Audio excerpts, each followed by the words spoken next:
Hello everyone, it's June 8th, 11 a.m., and today I'm making a video. The reason I'm wearing a different shirt now than the rest of the video is because some parts of this video were recorded yesterday. I intended to upload the video yesterday, but I didn't finish making it, so yeah, I'm just going to have a different shirt in other parts of the video. So today I will be talking about my top 10 favorite movies. Now, once again, while this is a family-friendly channel, I will be talking about some more mature movies, but my summaries, one, will be spoiler-free, and two, will still be appropriate, so I will be more vague on the ones that are more mature. Let's start with number 10. Now, while I wasn't thinking of adding a superhero movie to this list, after all, there are a lot of superhero movies, one, I kind of wanted a superhero movie representative, and two, is I was always a huge fan of Batman the Animated Series, and this kind of brought back that fun of the Batman Animated Series to me. And it had Harley Quinn, which was always one of my favorite characters in the animated series, so to have her as a main character in her own movie was really cool. So without spoiling anything, it's really at heart a team-up movie. There are a lot of other heroes, although I won't spoil who the other heroes are because, yeah, this is a basic review and it is revealed throughout the movie who the other heroes are.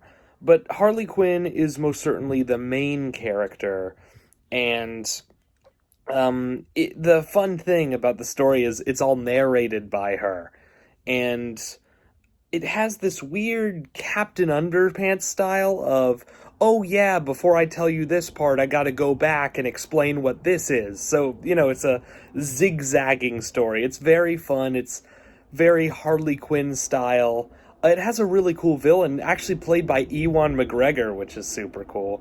Just, yeah, a really fun movie. I was excited to see it in theaters, and I definitely was not disappointed at all by the movie. The interesting thing that they added to this whole team-up movie is that there really is only one villain. I mean, he's got his minions, but they're all unnamed minions. There's, you don't have much else than just the main bad guy, and it's really interesting to deal with that. Also, the bad guy, I can tell you, is Black Mask. You find that out in the beginning. Black Mask is a really cool DC villain, so it was also fun to see that they had Black Mask in general. And they also, since Birds of Prey is like superhero and comedy, Black Mask does have this interesting combination of absolutely terrifying villain, but also kinda silly. So yeah, like, he'll do something really scary, and then he'll just, 5 minutes later, he'll say, hey, here's this, funny thing. Like, he'll have this funny line right after he just did something terrifying. So, yeah, it was a really cool villain to deal with, and Harley Quinn was really fun in it, and I think a fun thing they do with her is she's got all sorts of ridiculous outfits throughout the movie.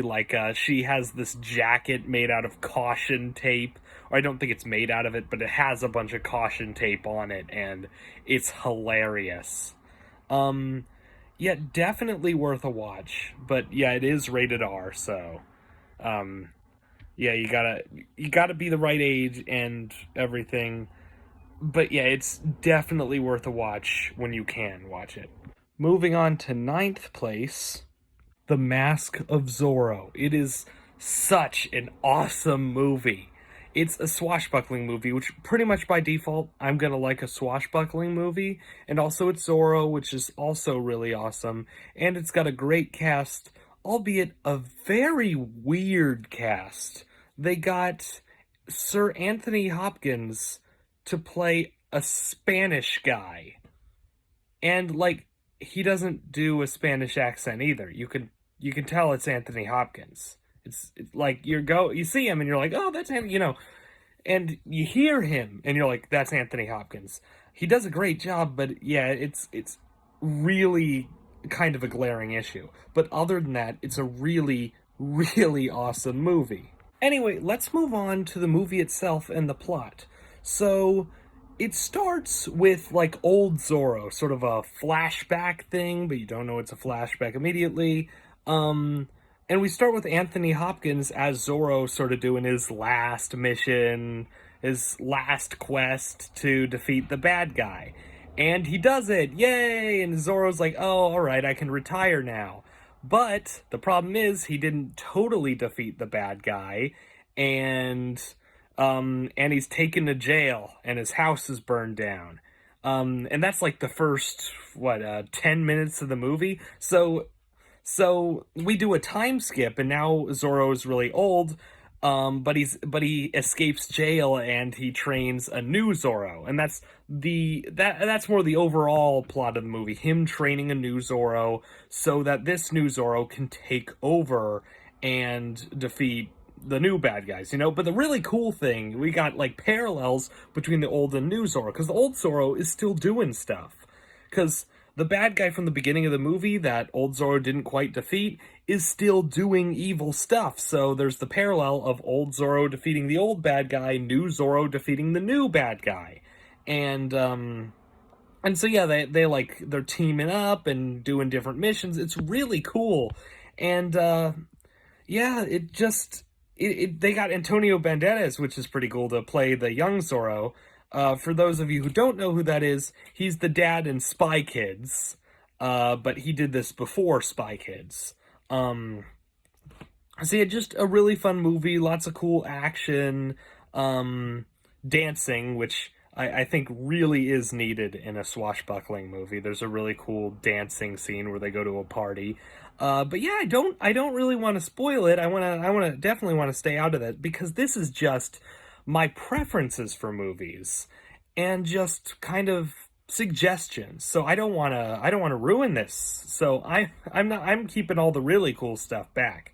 But it truly is a great movie. And yeah, I know that's only number 9 on my list, but not only are these some of my favorite movies, but also until we get to the top 3, these aren't in any particular order. And at the number 8 spot, Unbreakable. Now, this is when I'm kind of going to get into the I can't talk too much about the movie. Now, in this particular instance, it's not because it's too mature, but it's because it's difficult to talk about without spoiling the movie. So it's really difficult because so many things are spoilers, but it's a really good movie, and that's all I can really say. I'll say some facts about it that aren't spoilers. It's got Samuel L. Jackson and Bruce Willis, and it's an M. Night Shyamalan movie, and probably the best M. Night Shyamalan movie. I know everyone talks about Sixth Sense being the best, and while I love Sixth Sense, I think Unbreakable is his best movie. But yeah, other than that, it's really hard to describe the movie without getting right into spoiler territory.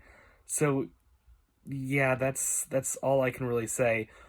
Well, one more thing I could say. I could describe maybe the first like 5 minutes of the movie. So Bruce Willis, who I can't remember his character's name, but we're just gonna call him Bruce Willis. He gets on a train, and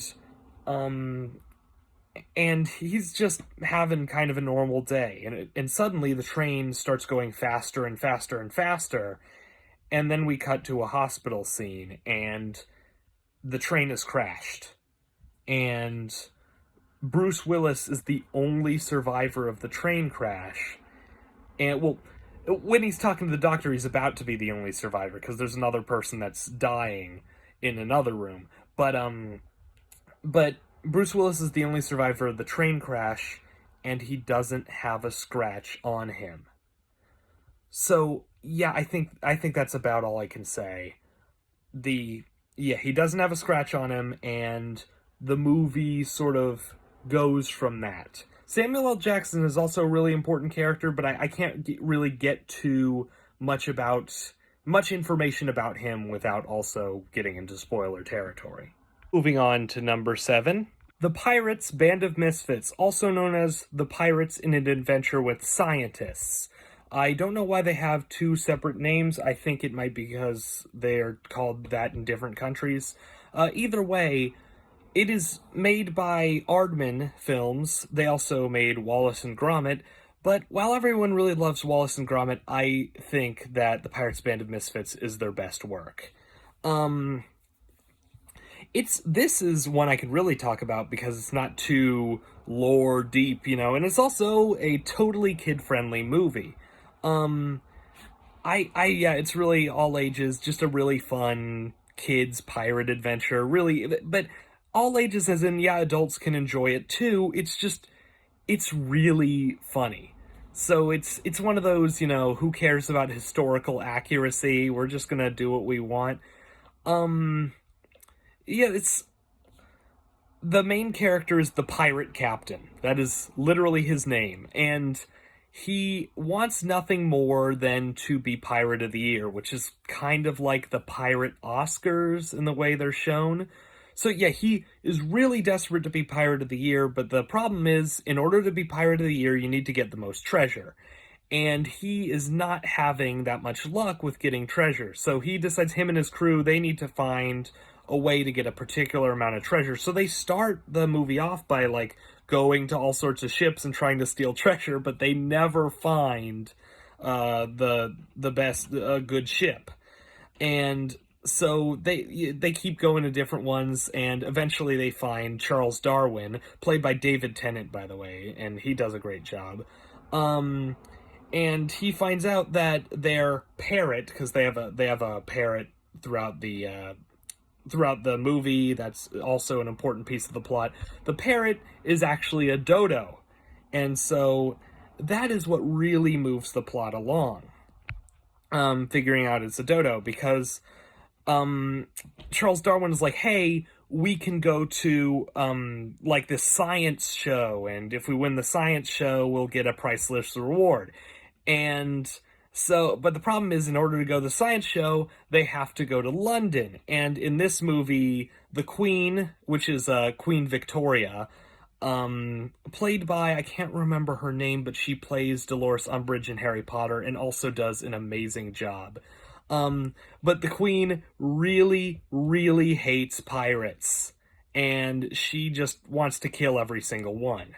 And so they that's kind of where the In an Adventure with Scientists parts comes out, because they are self-proclaimed masters of disguise, and so when they go to the science show, they disguise themselves as scientists to get in. Yeah, that's about half of the movie, I'd say, and that wasn't really any spoilers. I think the other half of the movie is when it really gets into spoilers. And yeah, I kept a lot of stuff out because that's just a basic description of to get you into the movie. It's really funny. One of my favorite jokes is in the beginning of the movie is, and it's a really small joke too, but I found it so funny, is they're going to Blood Island, which is like the pirate island where all the pirates hang out. They have to go to sign up for Pirate of the Year. And so there's like a dock, and the pirate captain spins the ship around and backs it up with the beep beep beep sound. It's really funny. That got me, but there are plenty of other great jokes. And yeah, you can give it a watch at any age. It's really funny. And at number 6, now this is a dedicated kid-friendly channel, and as much as I'd like to talk about this movie, I think I should stay out of it as much as I possibly can. So The Ring is a very scary movie, actually probably the scariest I've ever seen, and I'm really gonna try to stay out of it, but all I can really say is it's about a haunted videotape, and it's bad to watch it, and that's pretty much all I can say. I really want to stay out of this one. I might stay out. I'm gonna stay out of a few future movies that I'm gonna talk about, because yeah, they're just too intense to talk about. Number 5. Now, this is one that I once again can barely tackle, but it's a cowboy movie, but it is not at all what you'd expect out of a cowboy movie. First of all, it's a comedy movie, and it deals with racism. Um, and that's kind of a heavy topic. It deals with it, yes, in a comedic way, but a tasteful way. Um, and it has a lot of really good actors, including Gene Wilder. And it's directed by Mel Brooks, which is awesome because Mel Brooks is awesome. So yeah, it's a really funny movie. Definitely not a kids movie at all. Um, but yeah, that's pretty much all I can say. Except it's a good movie. So sorry about the whole not being able to tackle movies, but this is just how the list is. Movie I can talk about in number 4. Honestly, an underrated movie. I'm so glad it's making a comeback. Megamind. It's really fun. The characters are really lovable. It's got a great cast, and honestly, just very well written. It takes you to places in the plot that you didn't really think would happen. It's very unexpected. Lots of twists and turns. But let's do a brief plot description since I can talk about this one. There's a supervillain, and his name is Megamind, and he has never won in all of his years as a villain against Metro Man, who's basically Superman. And so he keeps trying and he keeps trying and he can never win. And also, this is told in like the introduction. This is not like this is the like first 5 minutes. And finally, and also he keeps kidnapping, the reporter.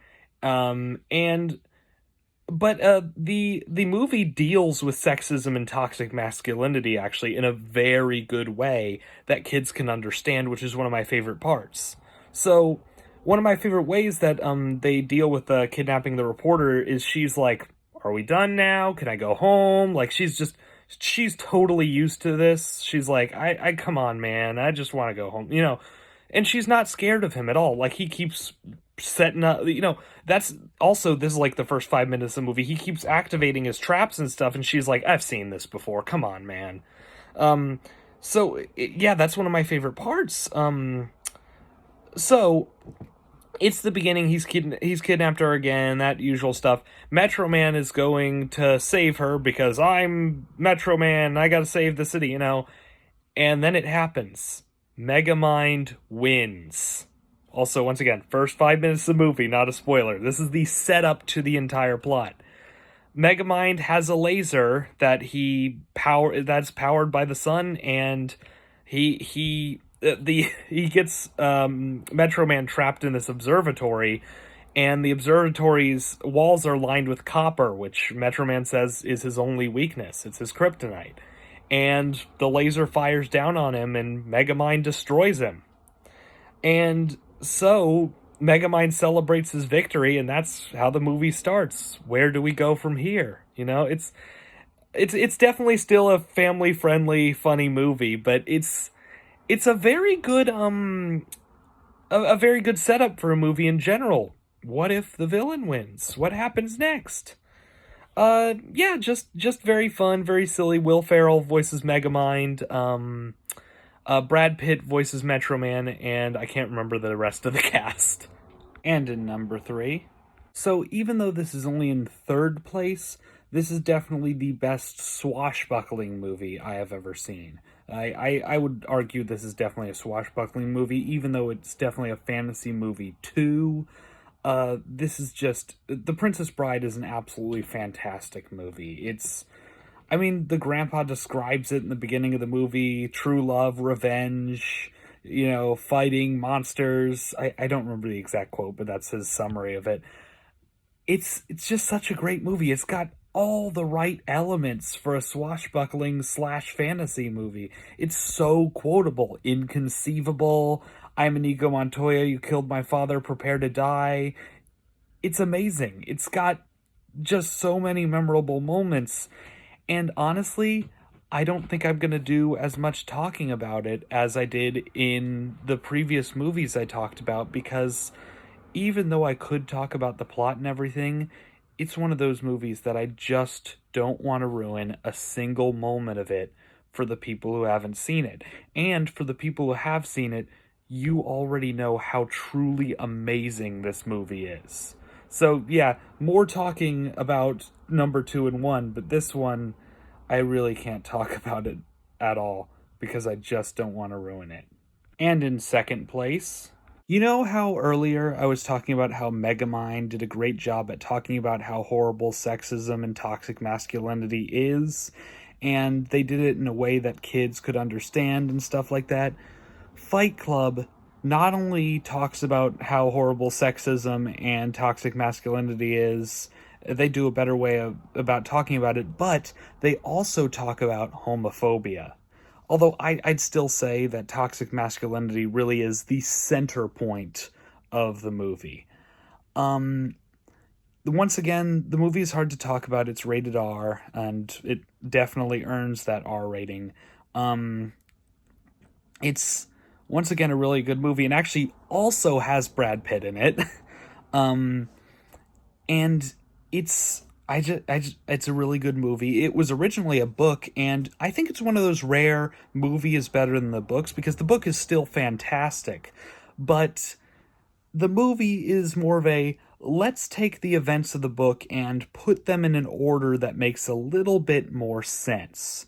So, and I mean, they change a few events, but only in really minor ways. But yeah, they're like, okay, this it would make more sense if this scene happened before this scene, stuff like that. So just it it makes more sense.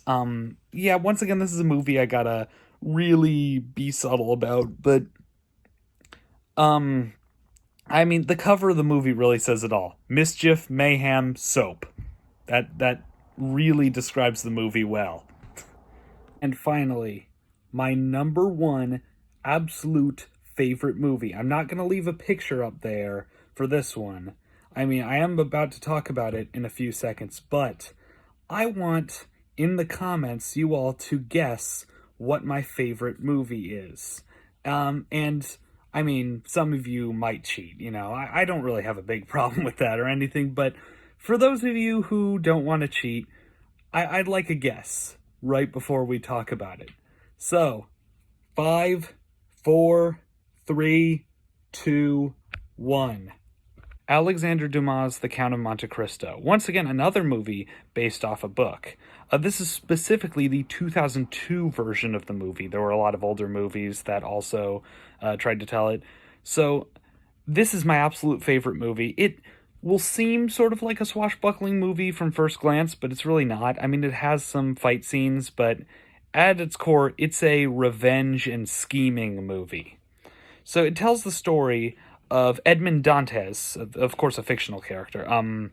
And Edmond is kind of a naive sailor, and he gets betrayed by his closest friend and a bunch of other people that the closest friend schemed with. And once again, this is in the description of the movie, so not really spoiling anything. This is the very base of the movie. And so Edmund is, after being betrayed, he's totally broken. All of his life is basically destroyed. And so he swears revenge on all the people that betrayed him. And it's epic. It's got just a lot of cool, memorable scenes. And his revenge is totally awesome. Because, yeah, I can't really tell you what happens, but his revenges are really cool. Because he does have a separate revenge for each person. He says this in the beginning too. He's scheming a revenge for each person because you can't get them all together. You have to get them separately because it's a bunch of different people that scheme together. There's not much else I want to say without spoiling it, but yeah, it's really good. It's just absolutely awesome. My favorite movie, and I know this is kind of a lame description, but it really is my favorite movie. I've watched it a million times. So yeah, that concludes this video. That's all of my favorite movies. Well, my top 10 favorite. I might make another video where I go more in depth about each movie if somebody's like, hey, I want a spoiler review of a movie. If somebody says that, then I will. But this video is entirely like a spoiler-free thing. So yeah, that's all my that's my top 10 favorite movies. So see you next time.